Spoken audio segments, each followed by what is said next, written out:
Hey, ladies and gentlemen, welcome to the CoinGeek Weekly Livestream. My name is Kurt Wuckert Jr., broadcasting live from a fan's house. Can you believe it? I am in lovely, sunny Fort Lauderdale, Florida. Perhaps because Operation Chaos is about to launch, and so we got some interesting stuff going on. We are about a week away from CoinGeek Zurich, the most Swiss city in Europe. We're going to be doing some cool stuff in Zurich. Sorry, my goal is perpetually to get Alex Moon to laugh, and when I do that, I get extra money from Calvin. So, all right, everybody. So I'm going to back up here. So I'm in a little bit of a weird spot. This is going to be an uncommon CoinGeek Weekly live stream because I'm broadcasting actually literally from a friend's place. So if anybody has questions, comments, blessings, cursings, gripes, or gropes, this is actually going to be an Ask Me Anything episode. I am willing to give hints as to what's going on at CoinGeek Zurich, the soonest conference in Bitcoin, where we're going to be talking all the Soon Fest stuff going on in the background. It's going to be basically a room full of venture capitalists and bankers talking about all the stuff that they're going to be rolling out over the next 5 years on Bitcoin SV. No, I'm just kidding. So there's actually a bunch of incredible stuff that's going to be happening and announced at CoinGeek that I'm pretty excited about. I'm also going to be hosting a number of panels that I'm also quite excited about. I'm going to be sharing the stage with a legend that I'm very excited for everyone to see me on stage with. It's going to be a juicy one. So as the small blockers cope around the Bitcoinosphere, it's going to be pretty funny watching everybody's used to be favorite guy, Mr. Nassim Taleb, up on stage with some big blockers. We heard he's going to be thanking Craig for creating Bitcoin. No, just kidding. We don't even know what he's going to talk about, except for maybe how much he dislikes the Bitcoin Standard, which I'm excited about because I think the Bitcoin Standard was a very weird book that purports to be about Austrian economics and isn't actually about Austrian economics, which is my favorite thing. Brian Arundel, I don't know if that's I've never thought about it. Brian, is your middle initial A and your last name is Rundell, or is your name Arundel, like at the end? Does it start with an A or an R? It's these are the things that I think about when I should be sleeping. What is Operation Chaos? So when I joined the Secret Service, no, just kidding. We got some cool stuff coming up in Miami. It'll all get shared. The Bitcoin 2021 conference is happening. This is where all the small blockers show up and explain to each other how to hodl, how to not use Bitcoin, how to not spend Bitcoin, how to not talk about anything that isn't BTC, how to shun the masses, and just how big the prisons are going to be in the basement of the Citadel. So everybody's really excited about the announcements that are coming out of Bitcoin 2021. And I may or may not drop in to say hi to all of my dear friends over in Camp BTC. Michael Saylor lives down here in South Florida, and so do a number of other people that will be at that conference. And I'm looking forward to shaking hands with literally all of them. Operation Chaos is kind of what I call everything I do as a rule. So it's not necessarily anything, but so again, anybody that wants to ask questions here, I will answer questions live. Otherwise, I'm just going to talk about whatever I want to talk about because it's my show. Or Remar Des, any cool smart contracts launching with Scrypt? Actually, so that's an interesting question. One of the things that I'm doing down here is I'm hanging out with the guys from Tonicpow. So the Tonicpow headquarters is down here in South Florida. They're based out of Delray, and if you don't know, Tonicpow is it's a whole bunch of things, but it's a really clever way to use Bitcoin to manage affiliate linking services, monetize short links, and create a very different incentive structure for people to advertise on the blockchain. And we've been talking about some of the ways to use all kinds of things. In fact, we've been debating token protocols and having a lot of business meetings here about the best way to deploy things.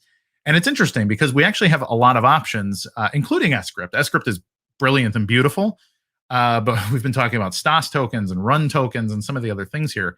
And so if anybody actually has any any questions or opinions on such a thing. Why would someone go like code their own thing from scratch in Bitcoin script or S script, or would it make sense to go with Stas, or would it make sense to go with Run or any of your other favorite tokenization protocols? But I'm trying to think what I know is going on in S script that I'm allowed to talk about, because there's a few things. RelayX, the RelayX DEX is coded primarily using Run and S script in joint together. But there's other. Oh, Jack Lou just said no. Okay, so I misunderstood that when I had that conversation previously.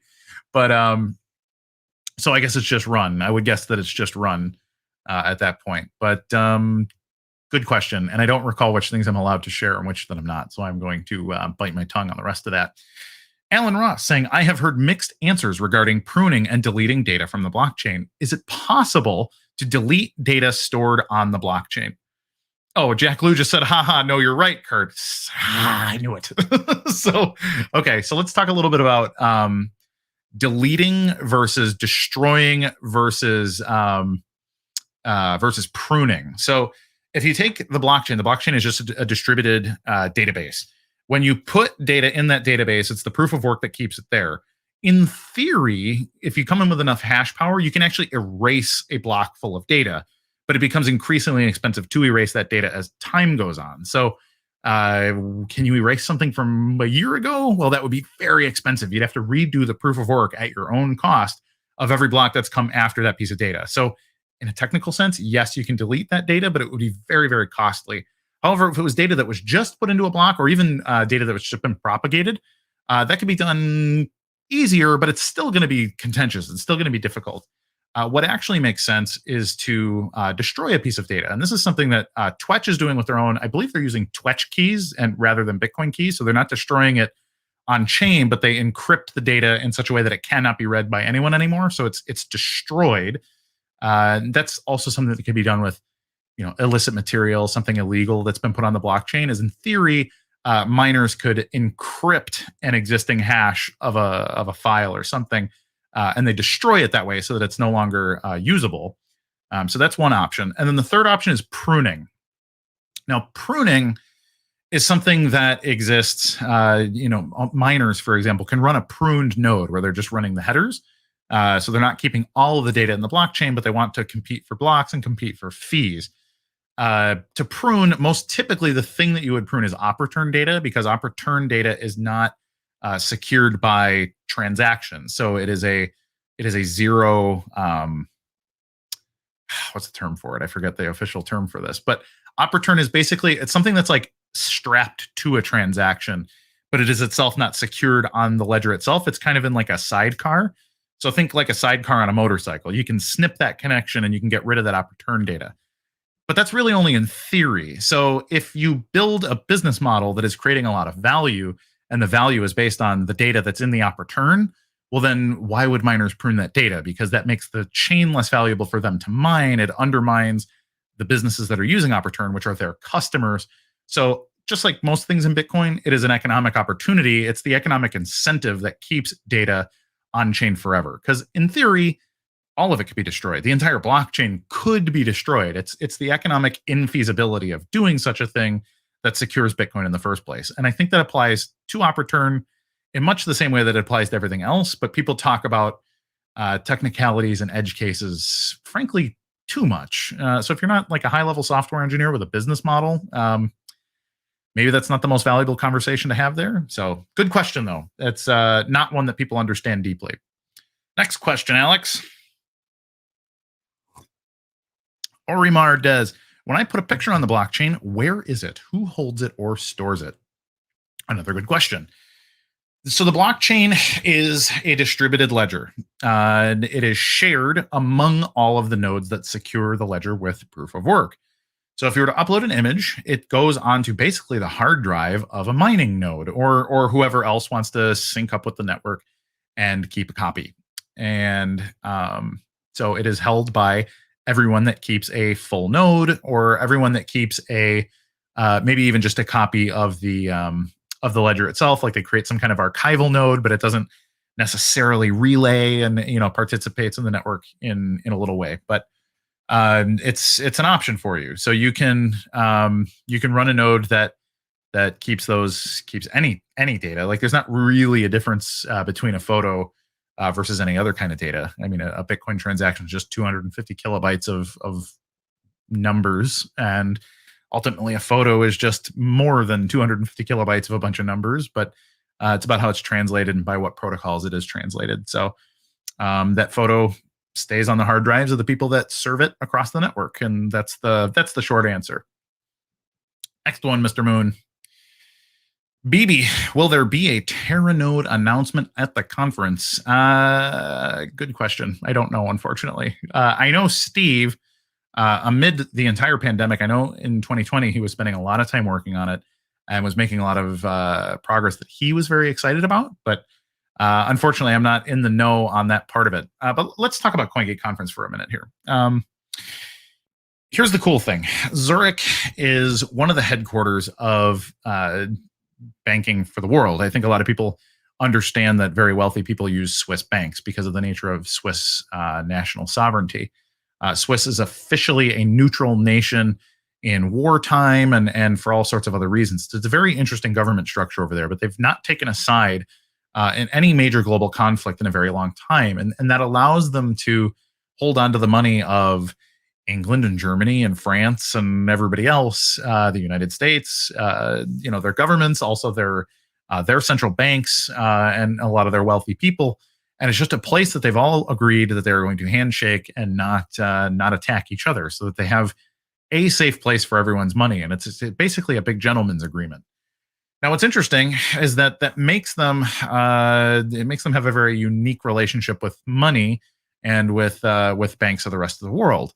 And so they're keen on learning what they can about Bitcoin and modern economic, progressive economic stuff. And so to hold this conference in Zurich means that a lot of what's going to be announced is going to be related to servicing large global bank infrastructure, good opportunities for transaction frictionlessness, data integrity stuff, identity stuff, making sure things are secured by smart contracts and other things in ways that both optimize their old banking system, but some of the ways that maybe we can all be working together. So that's about all I can say about what's going on with that. But Zurich was a very strategic place to be doing this, so that certain things can be announced, and that's all I can say about that. But Mr. Moon, can we get another question here, sir? Private message from the Moon Man. He says, "Keep talking." Sorry. So, Kohler. Let's see, Kohler Arts. I've never read that out loud, but one of my favorite painters in the Bitcoin economy. What's the next major milestone after Terra Node? That's a fantastic question.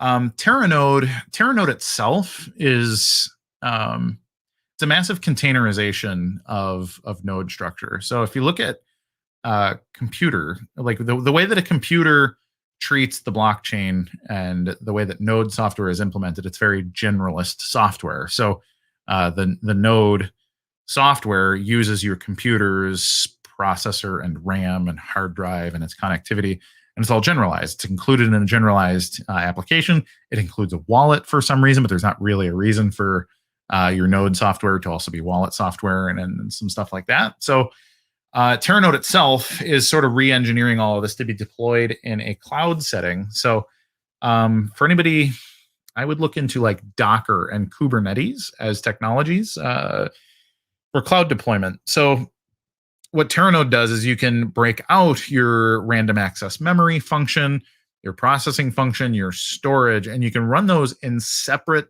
specialized cloud deployed machines. So there is a machine in the cloud that is just the processor, and then another cloud in the machine that integrates closely with it, but is not part of the same system, that handles the memory and other things. So then it allows you to break out what's currently the mempool, and it's not really going to be a mempool anymore. It will be an unconfirmed transaction set, but it won't be managed in the RAM of nodes any longer. It will be handled quite a bit differently because of some of the efficiency that can be gotten there. And so leaving things in the mempool, and it will kind of be a thing of the past. It will be a thing that small blockers do because they're obsessed with running nodes on small equipment, and we're seeing what we can do if we run nodes on the biggest equipment in the world. And so there's some interesting opportunities there.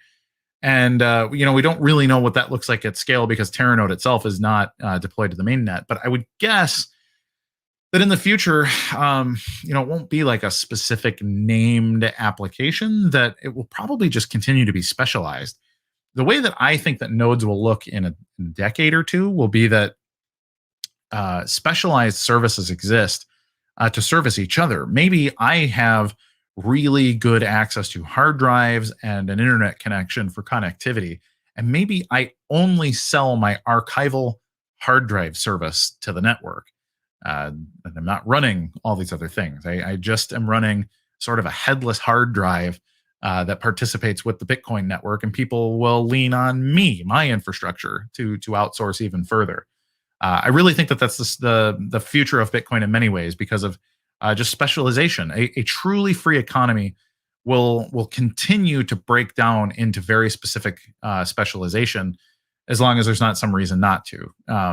Things won't become so granular to where they don't make sense. But if a specialist has a particular set of skills, then it would make a lot of sense for them to just simply provide that service to the network if they're given the opportunity. So I think it's possible that Terra Node itself could be broken into the different parts of things that companies are very particularly good at, and they sell those services together so that a node could actually be run by a dozen different business entities or things like that. And so that would be a very different Bitcoin world. But I think that's going to be necessary for us to get to the kind of scale that we're talking about. Is we need the absolute best of the best to be doing every single granular function in Bitcoin, and that's what allows us to do a million transactions a second kind of thing. So that's what that will look like, in my opinion. But we don't really know. JP, any updates on the multiple lawsuits, Kurt? I haven't seen a major update on things. I know the big one. So the Kleiman lawsuit is like the biggest lawsuit. I believe that's been pushed forward into November. I saw a public release late last week of Kleiman basically looking for dismissal of the latest thing to do with the Tulip Trust and blah, blah, blah. But that's going to be very procedural and just continue to go forward. So both sides are going to continue to ask the judge, hey, the other guy is frivolous, rule in my favor. Let's go default judgment. Let's force a handshake and let's get this over with. That will not likely happen unless Kleiman, the Kleiman people agree. But fun fact, Kleiman is not even actually going to be the beneficiary any further. He has actually sold the rights to his settlement to a company. So there are companies invested in the future prospects of Kleiman potentially winning, which is why they keep coming up with money to continue to fight. It's basically become a business entity of its own, and there's some weird stuff going on there. As for the other stuff, Peter McCormick, there's a couple of libel cases and stuff floating around out there. I know there's been little bits of progress, but I haven't heard a major announcement from anything. So much of the world is still under sort of emergency pandemic rules. So unless it's like a major, it's like a murder or something, some of the more procedural business cases are a little bit on the back burner. But believe me, the lawyers are still working and doing quite well. My buddy JJ, bits complicated. Kurt, hypothetically speaking, what would happen if all of the users run full nodes on the BTC network? Or what if all the users were shut off at once? It depends. So if that includes all the mining nodes, that's it. Then BTC just turned off like a light switch. That won't likely happen. That would be a very, very weird perfect storm for that to happen. However, if all the Raspberry Pis shut off and only the mining nodes were interconnected, there wouldn't be much of anything. I don't think we would even perceive the hiccup. They would all freak out. They would assume that a malicious actor had taken over the network, I'm sure. But nothing perceivable that I can think of. As long as the miners are up, as long as there's basically 3 mining nodes up, in theory, you could keep transacting on BTC. But hypotheticals. Andrew Darville, do you know of any institutions buying up BSV? I do, but I can't say who they are. There are a couple of institutional trading desks. There are things coming from, for example, Fabric Markets. They have announcements coming up. I don't know if they're going to announce some of their clientele, but that's a lot what they're building in the background. That's institutional grade custody, institutional grade trading desk services, OTC, liquidity providing, market maker services, all of this kind of stuff. All built on BSV infrastructure. Their client list is juicy, but I am in no position to make those announcements. They may or may not be making such announcements in the great city of Zurich, Switzerland. So please tune in or show up and hear their announcements. Fabric coming soon, big soon. TM. It's going to be juicy, I'm sure. But in short, yeah. Charlie Comet, or is he French and he is Charlie Comet? Mr. Comet, hi Kurt, can you give us any insight to the dark forces behind the suppression of Bitcoin? Well, ladies and gentlemen, I mean, don't I do this all the time anyways? So I actually just put out an article today about the pacification of libertarians vis-a-vis the BTC economy. That when I got into Bitcoin in 2012, it was almost entirely activist libertarians in the space. Everybody wanted to see the government lose power. Plenty of them were actually like, hey, we're going to smash the state. This is the separation of money and state, and it's all going to be great. Or the separation of bank and state, much the same as people advocate for the separation of church and state. If we separate the bank from the state, then we're all competing with each other in a healthier environment. And that's pretty cool. I actually liked that idea because free markets are better than command markets, and government really, I mean, they play a role. Like, it would not be good for the government to just simply disappear immediately, but I do like the idea of us becoming so efficient and so good at cooperating that the government becomes obsolete. So if we earn our freedom, there's a great opportunity there. Well, that's also terrifying if you're part of the elitist infrastructure, the aristocracy, the bank and state class currently. So this is talking, central banks, big commercial banks that have very close connections to the central banks. These are the big payment processors, the World Bank and the International Monetary Fund, and all these controlling organizations that like to pull the puppet strings of the global economy. They were the bad guys. That's who we were trying to innovate against. And so what my article goes on to explain is that, hey, it's pretty easy to make a bunch of libertarians much more passive and feel like protecting their own wealth if we're able to just make them more wealthy. When they're poor, they're hungry, they're aggressive, they want to be entrepreneurs, they want to innovate out of these things. However, if you take a guy that used to make 30 grand and you give him a few $1 million in the bank, all of a sudden it's like, hey man, don't rock the boat here. Hey, this is a good thing. Hey, Visa just, like, my bags just got bigger. Hey, my dear friends at MasterCard. And now, we have RIT Capital Partners, which RIT stands for Rothschild Investment Trust. This is Jacob Rothschild of central banking lore, basically the family that created the concept of central banking, just invested in Kraken. So they own a piece of Kraken today, which was allegedly run by Jesse Powell, who fancies himself an anarcho-capitalist. Kraken was also co-founded by guys like Roger Ver, I believe Eric Voorhees, and some other ANCAP guys. Have some connections over there at Kraken. They fancy themselves big disruptors, big anarcho-capitalists, but accepting money from Jacob Rothschild's Rothschild Investment Trust. I don't know, gents. So that's not even dark and shady. You just go Google that. Google RIT Capital, or RIT Ventures, or RIT Partners, or whatever they're called. Kraken, and you can read all about it. Jesse Powell, CEO of Kraken. The other guy, our dear square-headed friend, what's his face? What's his name? Dan Hedl. So he's I don't know what he is. He's like chief Twitter guy for Kraken, but they all fancy themselves libertarians, but they are partnered with Rothschild Investment Trust, which is pretty silly. How's that for dark seedy underbelly there in the Bitcoin economy? Do we got any more questions? Alex says, don't say that. Shh, Kurt, they're coming for you. Alan Ross, Roy Murphy stated, I've already developed the advanced compression technology and fee rate contracts for hypermedia storage on BSV. Do you know anything about this? Roy Murphy is an interesting fellow. Roy has been nothing but pleasant to me since I've met him. And you know what? I've known him for 2.5 years or something now. He does nothing but offer me good advice, kudos, and well wishes. And he has actually taught me a number of things about Bitcoin. A lot of people don't like Roy because of Roy's history and possibly even the misunderstanding of his history about BitConnect. Now, I'm not a detective. I don't know what's actually going on there. But what I do know is that Roy continues to stick around and actually innovate things. So people say, well, what's he actually up to? He's not actually doing anything. But funny, I don't know that any other individual in the BSV space has added more megabytes or gigabytes or whatever to the BSV blockchain than Roy Murphy.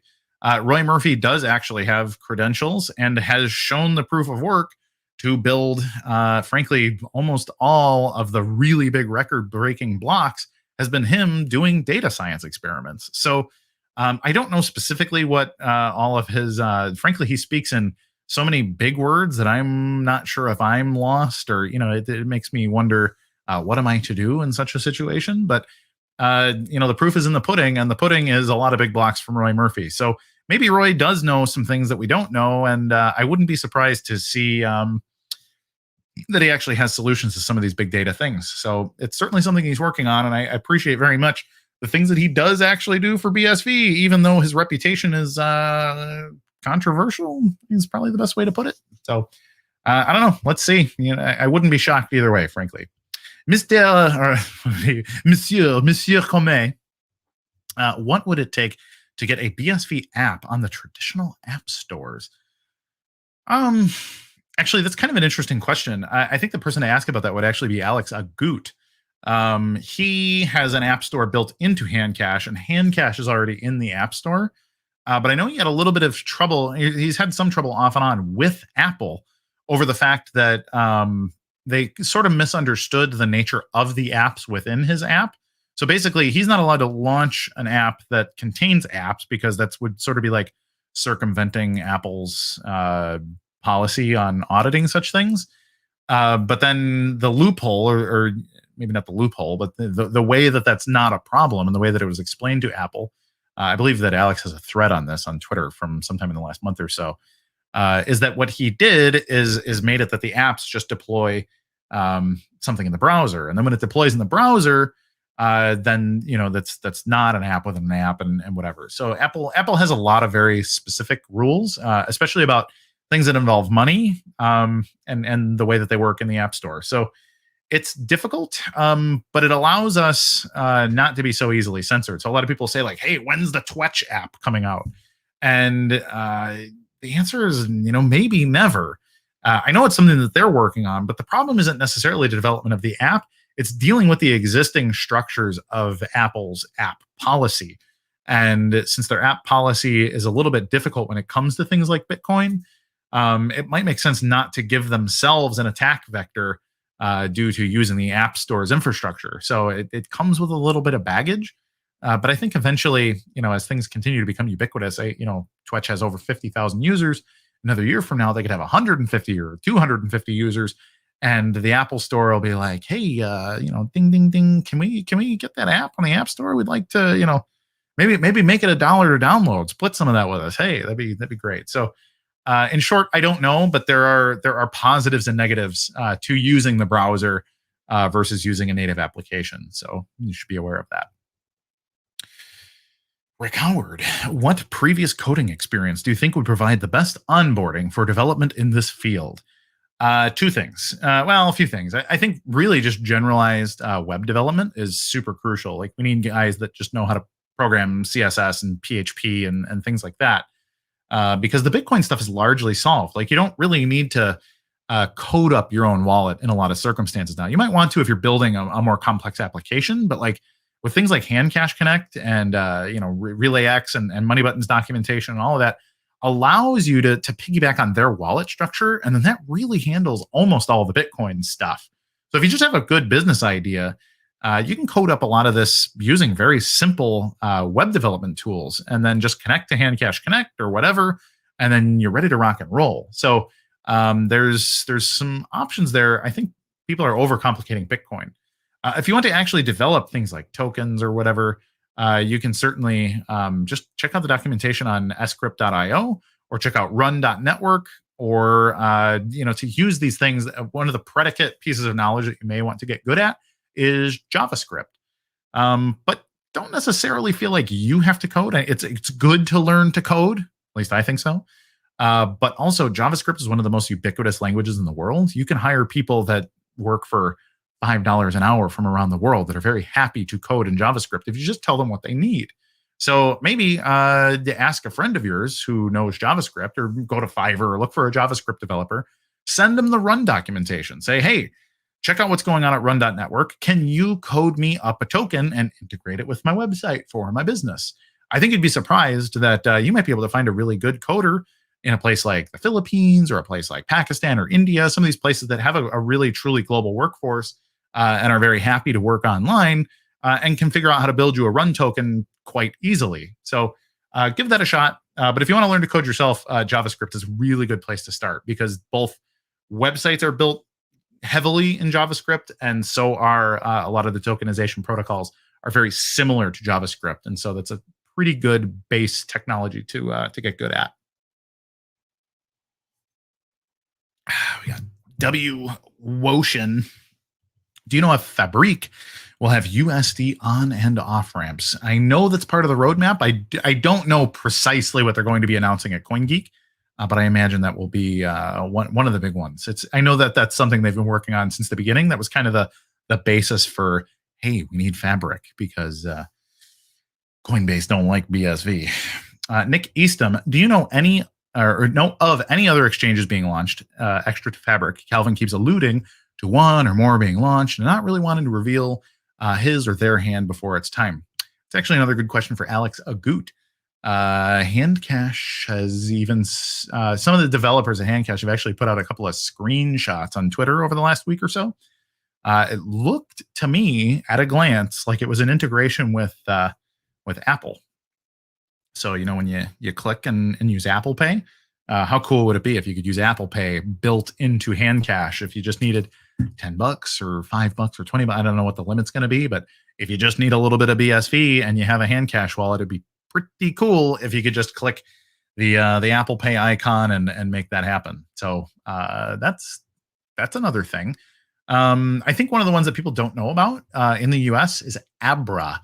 Check out the Abra wallet. I believe that you can do or use Abra for fiat on and off ramping, but double check for me because I'm not positive. But it was one that was mentioned to me, and somebody was like, "Yeah, I'm buying it. I can withdraw, whatever." So check out Abra. Potentially a decent option. I used Abra several years ago, but it's been a while. Next one, Mr. Moon. DSP28.net. That was the dumbest thing I've ever done. Why is Taleb so significant at the moment? Why are people so freaked out about him speaking? What are the real and deeper reasons for this? Well, Mr. DSP, let me talk to you a little bit about toxic maximalism. So Nassim Taleb, is it Taleb? I don't know. Two things. He's Lebanese, which normally wouldn't matter, but it's significant because the author of the Small Blocker Bible is also Lebanese. His name is Saifedean Ammous. It looks like Saifedean Ammous. He kind of looks like muscular Jerry Seinfeld, if you've ever seen him anywhere in the crypto sphere. But he wrote the Bitcoin Standard.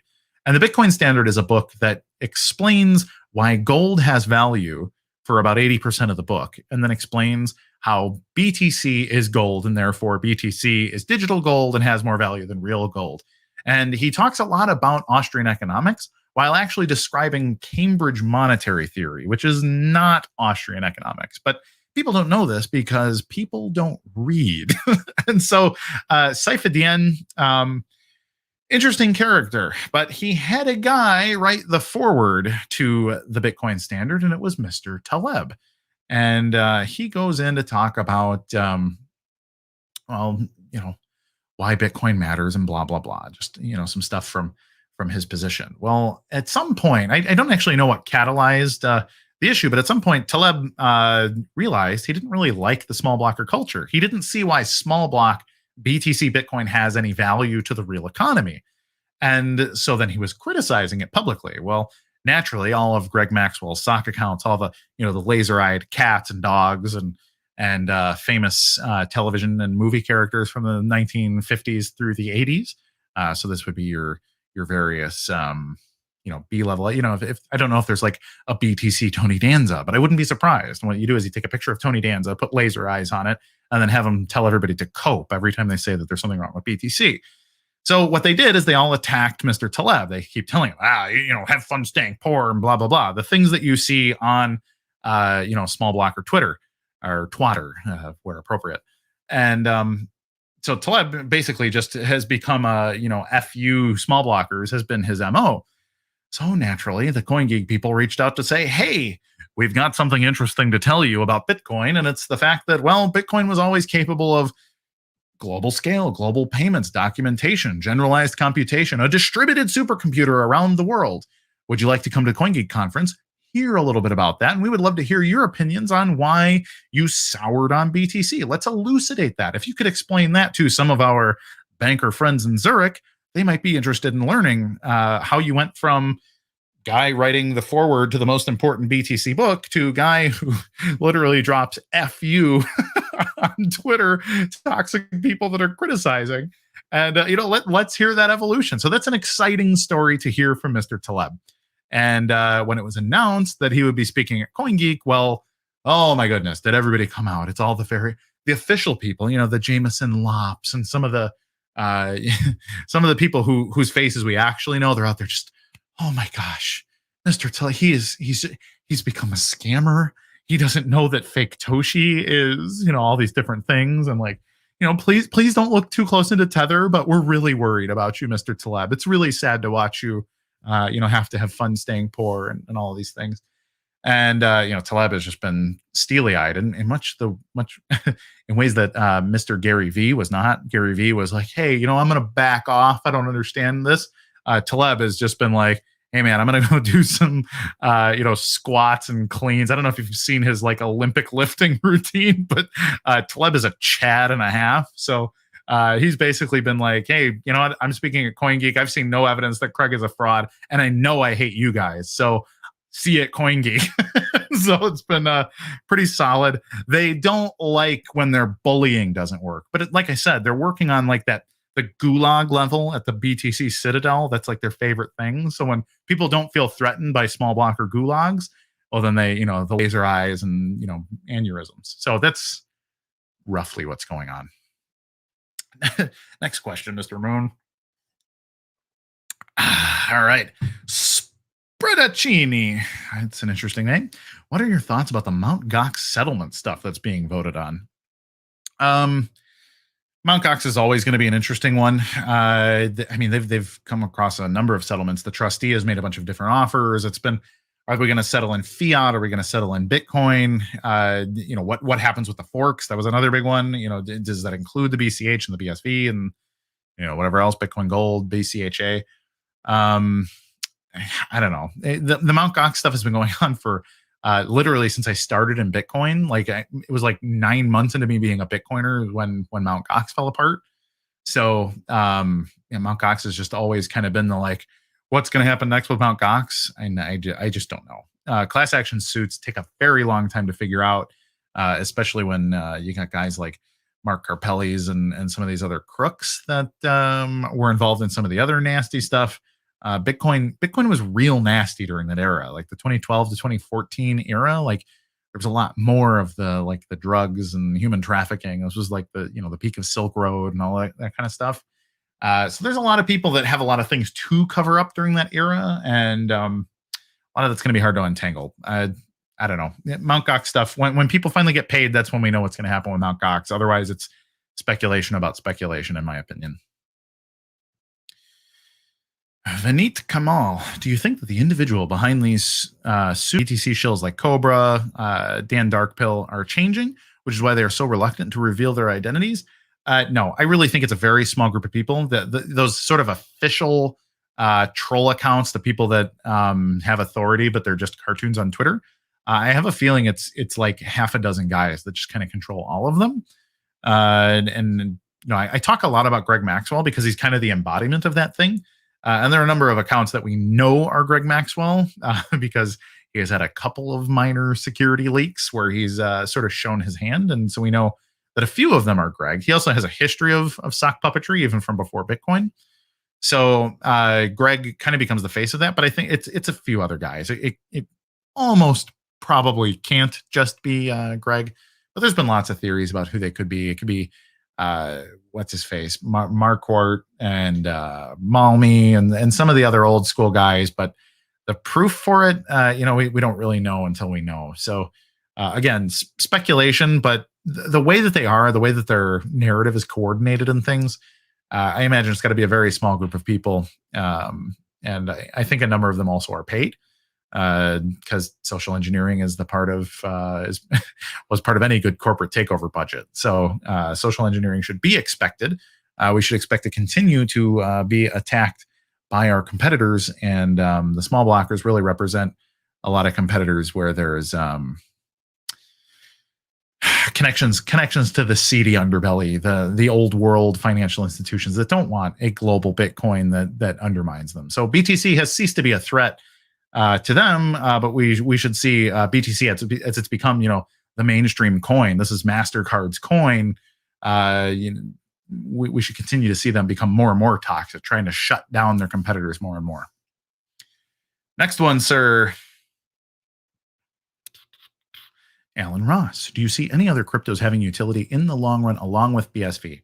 A lot of them have utility now. Like, you can do things with some of these things, but are they ideal to do it? Can they scale up from here? The answer right now is a definite no. All the really good ideas, some of these things where people are, hey, IOTA can do all these different things. Like IOTA, everything IOTA does can just be done by the MetaNet protocol or some other overlay network on top of Bitcoin SV. Anything that you love in the space, the Zcashes or the Moneros, like these are all things that could, in theory, be tokenized and have their own set of rules built on top of Bitcoin.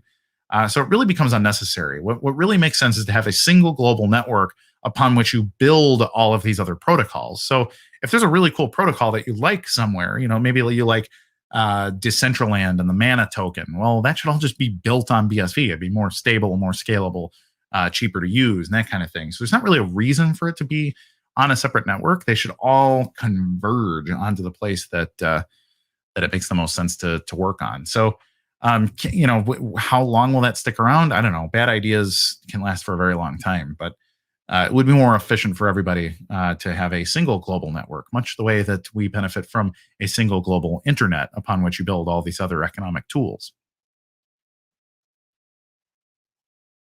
My friend Casey Hamilton, I keep getting asked, who owns the servers of Bitcoin and Twetch? Well, Twetch owns Twetch's servers. They're a business entity. Where are they actually being hosted? I would guess that the front end stuff is probably hosted on Amazon Web Service, AWS, but that's where most of the internet is hosted. I'm sure they probably also have private server backups. But then Bitcoin, some of them are also on cloud services, things like Azure and AWS. But I know for a fact that a lot of people also run their own nodes on their own hardware. And Twetch is actually a good example. Twetch is a partner in Matterpool. Matterpool has their own physical infrastructure as well. So a lot of these mining operations are running their own physical servers and probably have backups in the cloud. Anybody that knows what they're doing is going to have redundancy both geographically and just all kinds of contingency plans, basically. So if I was a miner, I would probably have some physical infrastructure in my own home, but then also have backups that are going to different servers that have cloud services, but that are distributed geographically also. So there's a lot of that. The nodes are all over the earth. If you search for them, there's obviously some that are sitting on the infrastructure of Amazon and Microsoft and some of these other things, but they also have their own physical infrastructure in other places. So in short, it's decentralized. Mr. Moon, do we have another question? Wow, I just realized only 15 minutes left to the end of the show. I was a little worried I wouldn't have a whole lot to talk about today. Matt Savage, when will BSV visit Mr. Moon's house? I don't know. I guess when the pandemic rules allow Americans and British people to shake hands again, I'd be happy to broadcast from Mr. Moon's. In fact, I've been watching some of his home projects, and I would be very excited to see what Alex is up to, because he's got a beautiful looking house in the England, the UK, and I don't want to dox him if he doesn't want people to know where he lives, but he's somewhere in the United Kingdom, and I would be very happy to go spend a week or two at the Moon's house and broadcast from there. Right now, I'm at a fan's house, a friend's house, broadcasting from Fort Lauderdale. So the CoinGeek Weekly live stream is mobile. Wherever I am, the live stream is too. Alex just told me, can I say this on the air? The London borough of Richmond is where he is. The borough of Richmond in London. So that's cool. But yeah, no, I'd be happy to. I don't know when. It's not really up to me. It's up to CoinGeek and the government as to where I'm allowed to travel. So next question, please. Thrills saying, how do you think we would... This is what I get when I'm going to ask. How do you think we as BSV get our followings up to have bigger authority than these BTC people? That's a really good question. In some ways, I guess I don't know. I've gone, my Twitter following, for example, has doubled in the last year or so. So I'm up to about 15,000 followers on Twitter. It's been a slow grind. I've been on Twitter for like 10 years or something with this account. It had probably 1,000 followers or less until maybe 2 or 3 years ago, when I started talking more about Bitcoin publicly, using my real name. So I just think, much like everything else, it's proof of work. You got to bootstrap your own reputation. As we continue to keep making good predictions and talking about things that matter, when they come to fruition, let's say we get whatever, Microsoft announces, hey, we're not going to run our own infrastructure anymore. We're going to push it all onto BSV.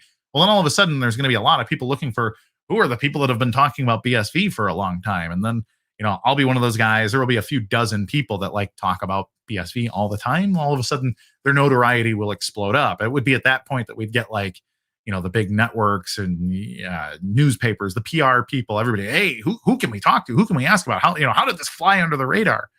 So a lot of it is going to be the proof of work, actual building, implementing, putting real big business out there on the blockchain. However, there are also some growth hacks, social growth hacking kind of stuff. These are what are the strategy? What keywords should I be using? How should I be communicating across social media? How should we make announcements? I think this is a big one, actually. I have a good friend who always explains to me, hey, if Nchain were to make this announcement like this, and we would see price at, we would get people that got extra excited just because of the way that it's designed, the way that the splash page looks. This is what all the shitcoiners do. You can look at every Ethereum token in the universe as, we are partnering with whatever, and they very clearly have this ad agency aesthetic and very, very slick, and the partnership isn't even real. So then you're creating a bunch of liquidity out of nowhere just because of good marketing. But I think the real problem is that in Ethereum and really everywhere else, the token is the product. And in BSV, we're selling blockchain as a service. And the token, we often say BSV itself, you don't even need to buy that much BSV. With one BSV, you could transact, 100 million times or whatever, depending on what you're doing.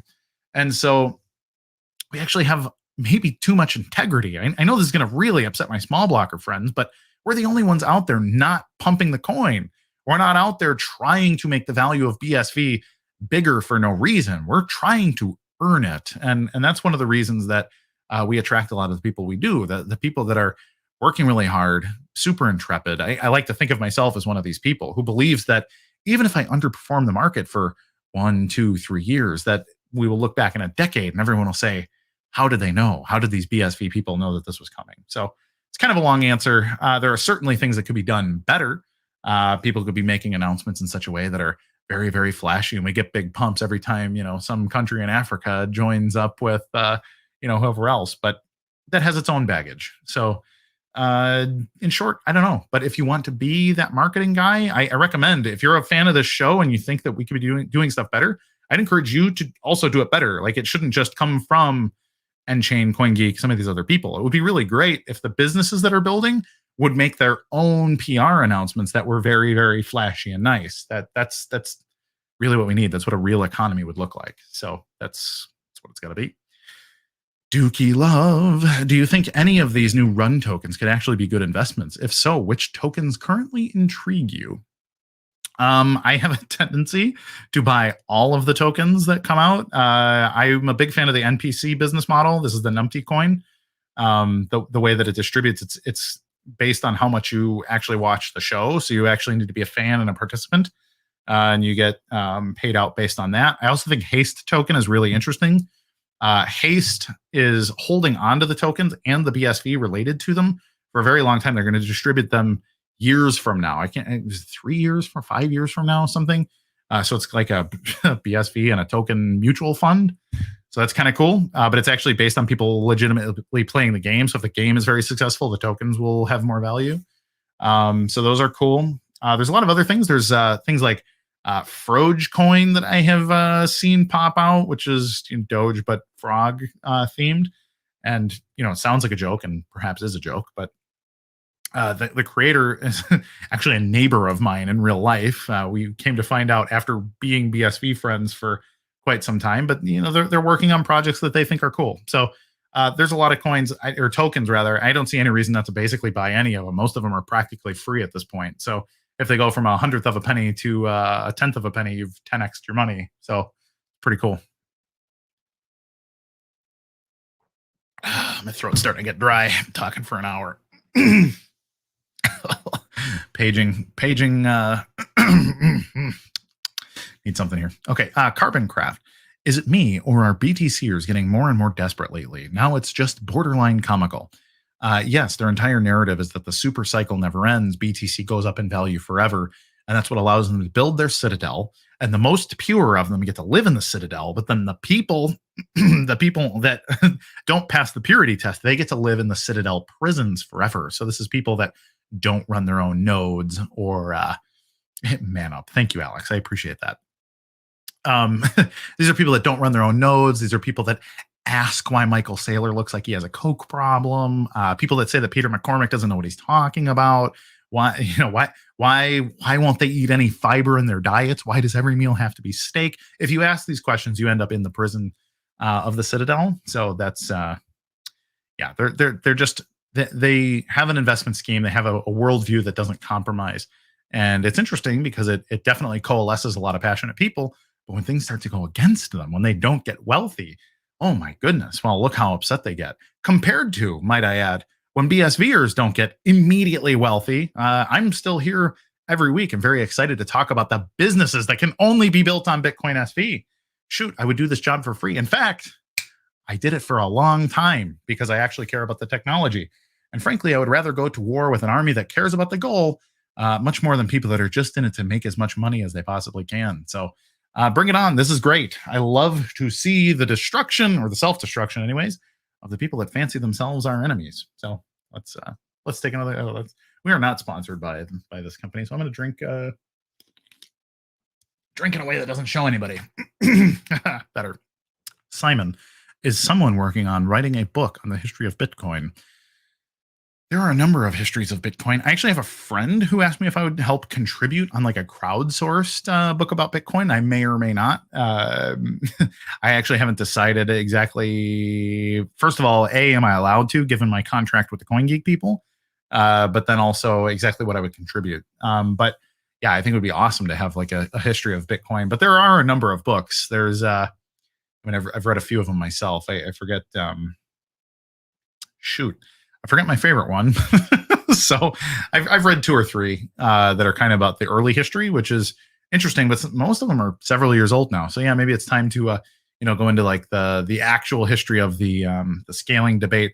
BitMEX put one out that basically just writes off everybody that wasn't a small blocker. So maybe we should counter publish something that explains things from the point of view of the real Bitcoiners, the big blockers. But yeah, we'll see. I could see that happening someday.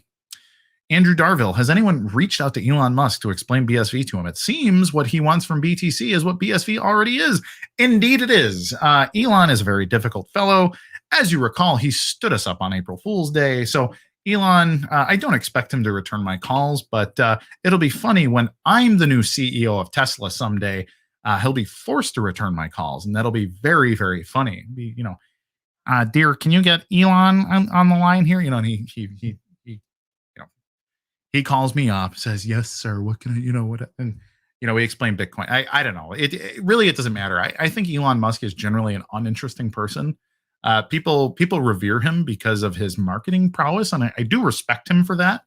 And some of the visionary stuff. I don't dislike a lot of his goals, but I think a lot of Elon stuff is just sort of fake news. Like, he's a guy that bosses around real engineers and earns a lot of money by just marketing his ideas really well, but his companies don't actually make any money. It's all stock valuation games and government subsidies, which I know the other car companies and stuff also get government subsidies, but I don't know. I just don't think Elon is as special a character as a great many people do. So I don't know.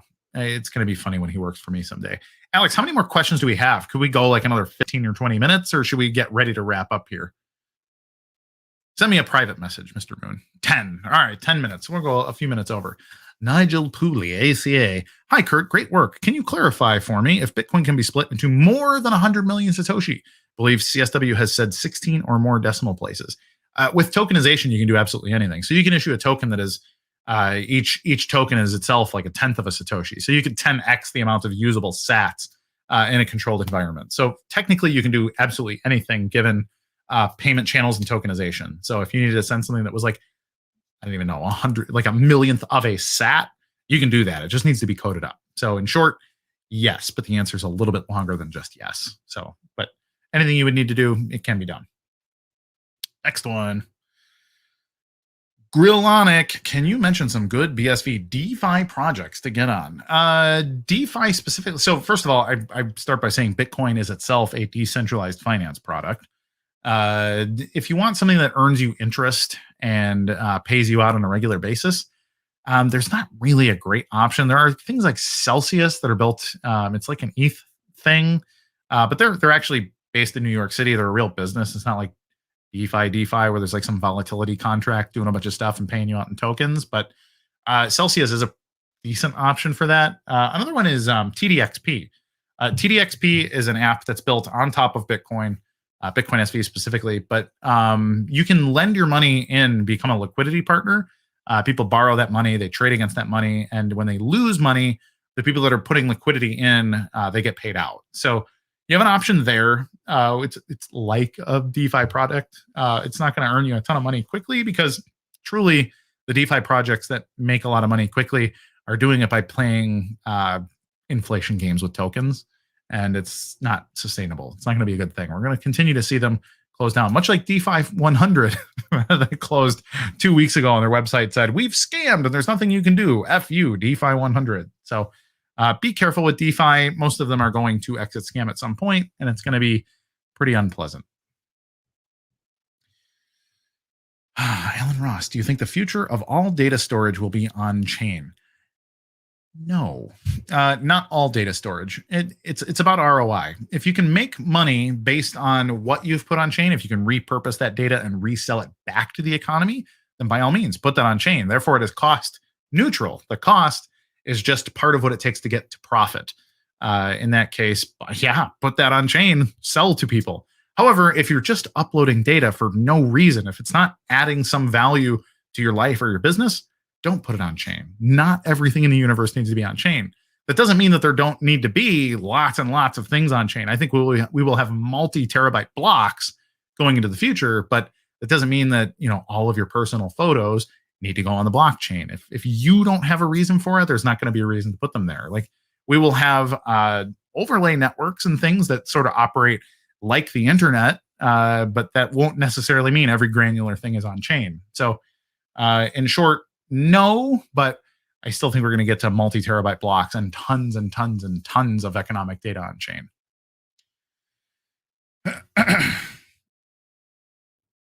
Reeve, when is a sport betting site coming out? Can't wait to show everyone how good my tennis knowledge is.